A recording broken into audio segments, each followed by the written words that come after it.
is going to be equal to this product. So if we know the A matrix and we can find its eigenvectors, we can calculate our diagonal matrix, and that's the diagonalization process. Now this can also be represented like so. I put the AB down here, the A up here. I'm trying to find the AB matrix. So I'm trying to find a matrix that would multiply by a vector here with relative to the basis B.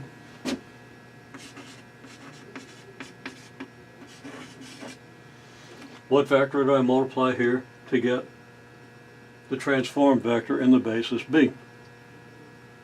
I know the matrix A, and I've somehow found the eigenvectors and the eigenvalues. So what do? To go from the basis B to the standard basis,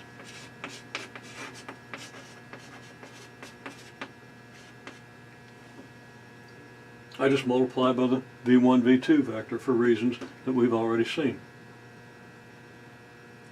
So I start with a vector here, multiplied by this, go up here, multiplied by A, then I bring it back to the eigenvector basis with the inverse of the eigenvector matrix.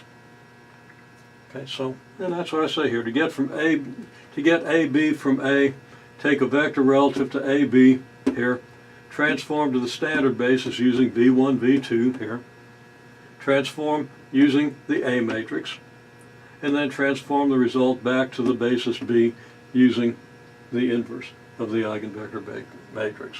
So that A sub B is what? First thing that happens, V1, V2 acts on the XY, my vector basis B. Then A, then V1, V2 inverse. So that A sub B is this, and this is just the same thing we see here.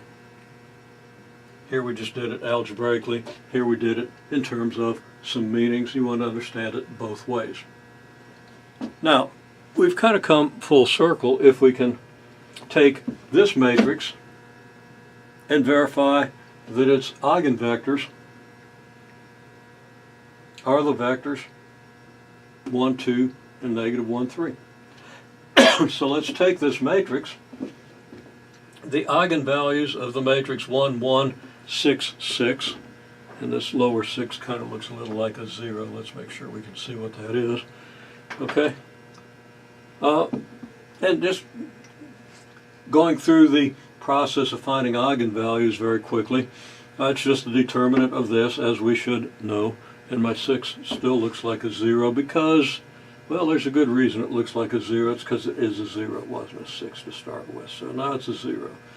Okay, anyhow, take the determinant of this matrix, set it equal to 0. The determinant is what we say it factors as lambda minus 3 times lambda plus 2, meaning that lambda equals 3 and lambda equals negative 2 are the eigenvalues, so that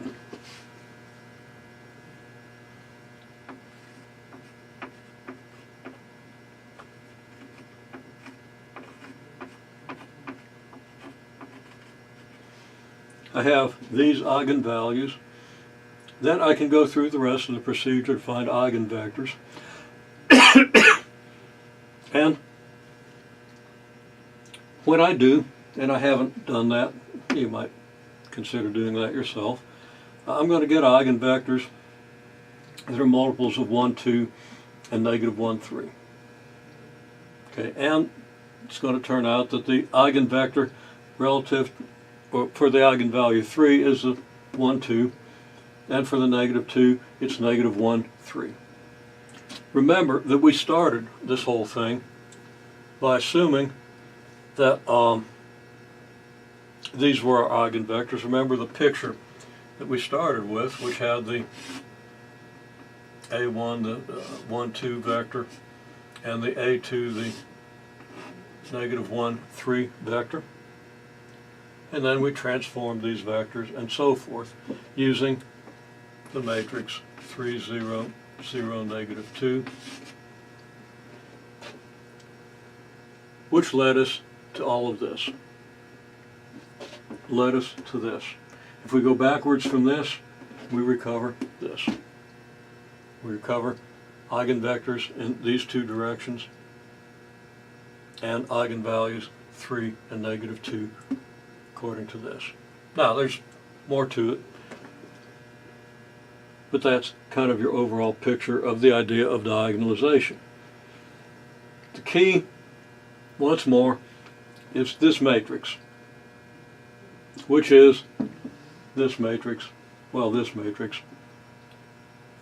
And that's a matrix that transforms from your basis B to your standard basis. Its inverse transforms from the standard basis to the basis B. Then in terms of these diagrams, everything else follows rather simply, once you get used to it.